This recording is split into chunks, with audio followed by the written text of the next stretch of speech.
Humanity and its current state demands better educated individuals. But is 6 hours a day enough to create such individuals? Is 6 hours a day enough to create students who can take humanity forward?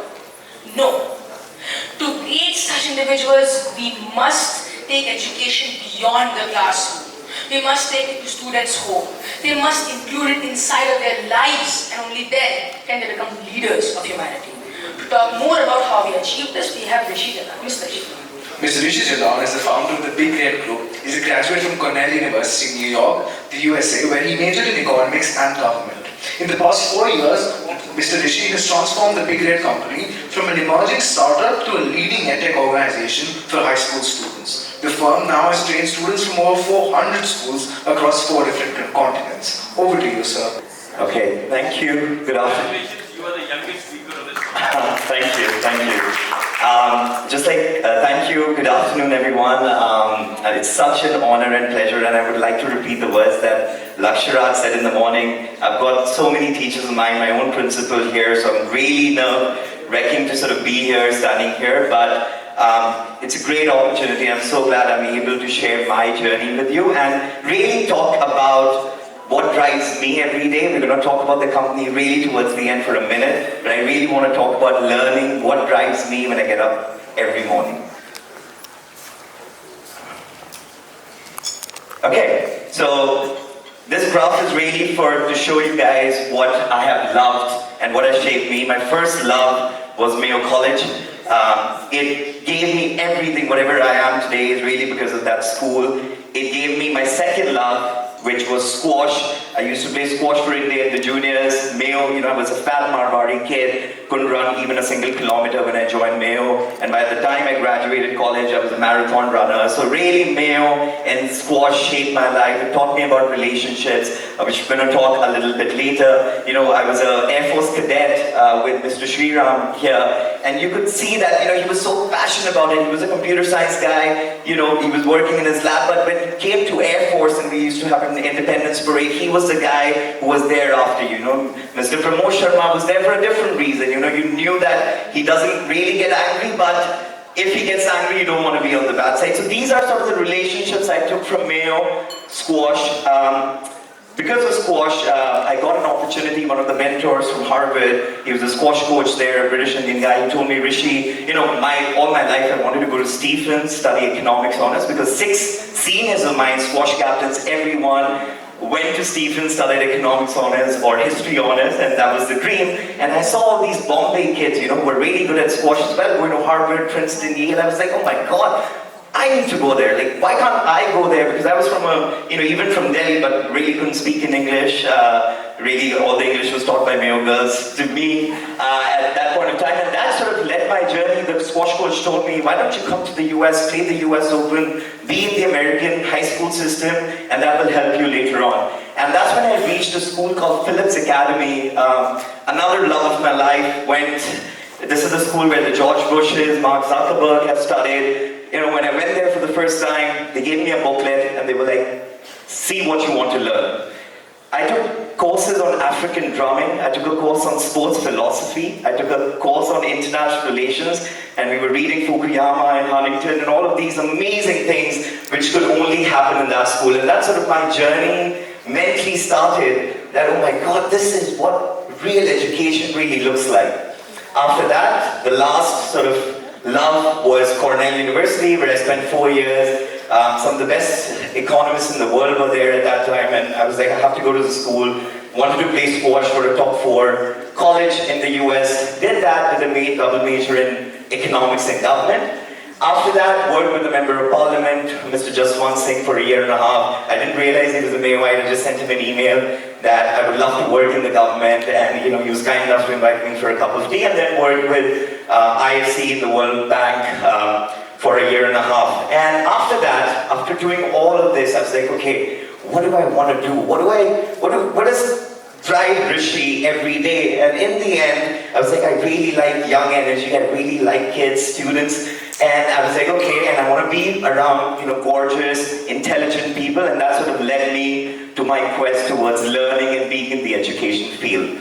So that's my journey. Now, The Big Red Group, what is the Big Red Group? Really, when we were naming the company, me and my co-founder were from Cornell, it was Go Big Red, so we were like, okay, let's call it the Big Red Group. But really, we figured out what BRG really means to us today. Big for us really means we want our mentees and our learners, we don't really call them professors or students. Every relationship for me is a mentor-mentee relationship, and we want our learners to dream big. My mentors sitting here and around the world taught me to dream big, and that's where I went and I am what I am today. So I want our learners, our students to dream big. The 3 R's of education in the beginning were really about reading, writing, and arithmetic. That's how the 3 R's earlier was. Now in learning, in my opinion, it's changed. The new 3 R's for us is really about relationships, right? Really, we need to teach our students to be part of that community and take relationships forward. We work and think in a community, right? We don't think in our own little silos, right? Ask any car salesman, you have to like them. We like data when we hear it from people whom we like or they like us, right? So we have to start teaching our young kids to really, the most important out of all of these 3 R's is really relationships, which our learners need to focus on. Resilience. For me, the best teacher ever in the world is a tennis net. You know why? Can anyone tell me why is the tennis net my best teacher?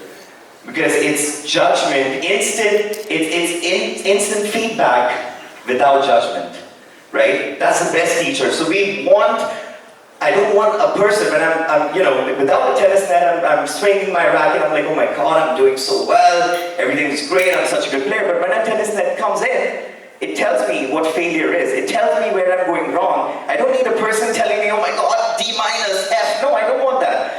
It's doing its job by itself. So we want our kids to be resilient, and that's what happens. And of course, the 3rd R is reflection. We've talked about reflection a lot. Really figuring out what's happening, evaluating that, and taking it forward. So that's what the R is for.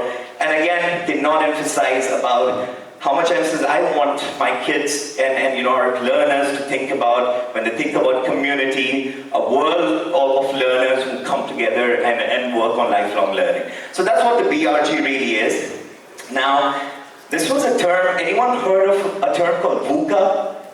Has anyone heard of it? So this was a term developed by the US military, when they were talking about New Age war, and they said it's a VUCA world out there. So I don't feel that it just fits for the military, but it really fits for the learning environment, our learners, our educators, you guys are today. So the first V is volatile, the second is uncertain, complex and ambiguous, right? So what we need to do, this is the new normal, and what we need to do is make this VUCA scary world into something else, which is we need to transform volatile into a vision. We need to have that clarity to get that vision first. We need to change uncertain to understanding, and how do we do that? We do it with a lot of data, right? And we really course correct each time we're challenged.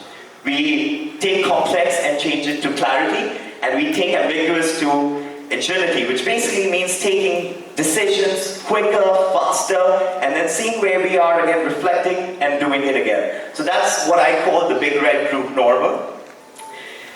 Talking about curriculum, I've been loving all the discussions on curriculum, and I think of this toolbox when I think of a curriculum, because whatever I've studied in my life, whether in Mayo, Phillips Academy, Cornell, and in life in general, sometimes, you're thinking to really study, you're being taught, it's either, think of physics as a hammer and think of poetry as a screwdriver, right? And for 4 years I've been studying to how to use the hammer, but when I come into the real world, I'm given screws, right? And I need to know how to use the screwdriver as well. And as learners, as educators, we really don't know. If, yes, you get a degree in computer science, wow, that's a degree in iPhone 1. Or maybe iPhone 10, but we don't know what iPhone 25 is really going to bring in. So as learners, as educators, what we have to tell our kids once again is reflect and be agile and be able to adapt and change. And that's how I look at the curriculum.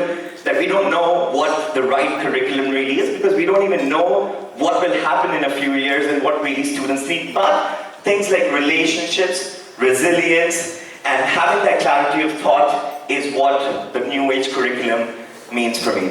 Now, the last concept before I come to really what the PRG does is this concept called Ikigai. Now, this concept came, I don't know how many of you guys know about this, but it comes from a small island in Japan called Okinawa.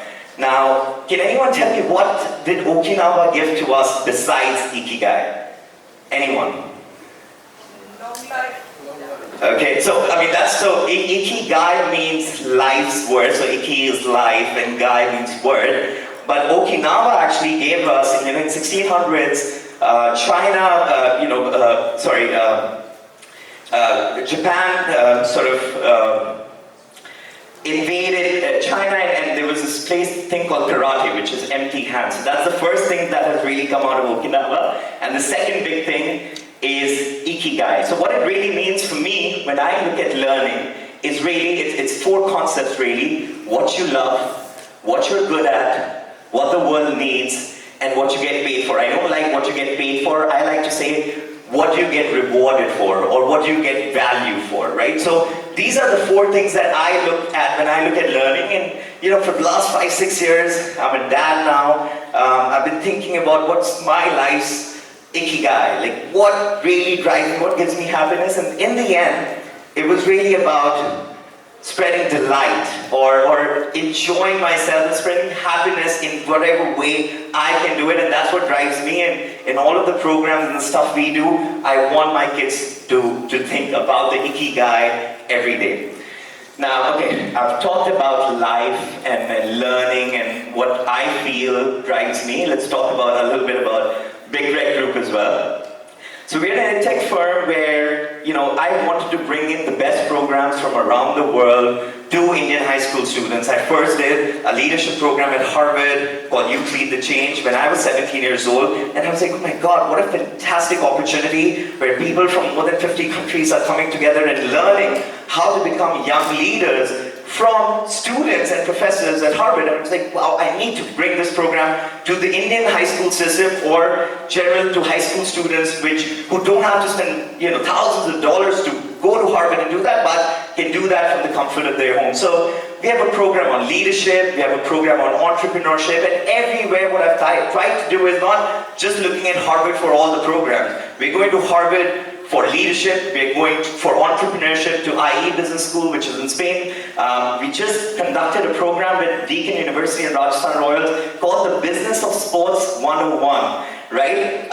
Where we got 14 professors and Rajasthan Royals to come and give internships to kids. So all of my learners, we try to work on different things. We got a poetry program with Poetry in America, a godmother of poetry in the US, a Harvard professor called Lisa New, and we are delivering poetry programs for high school students. So that is it. I know my time is up. So last slide really, this is a little bit on the impact we have created. I'm not really there for numbers because I want education to be personalized. I want every kid to really find their happiness, find their Ikigai, and our way is really to try to do something and make sure that our kids have fun. We've had kids from 85 cities, more than 10 countries who have done our programs. When I started this, maybe I thought, okay, maybe kids only in Delhi, Bombay, Chennai would be doing these programs. But in India, you won't believe, I get kids even from these programs, like from MIT, Harvard. I get kids from Coimbatore, from Ladakh, from Siliguri doing our program. That really makes me believe that kids in second tier, third tier cities really need this exposure, really need the best mentors from around the world.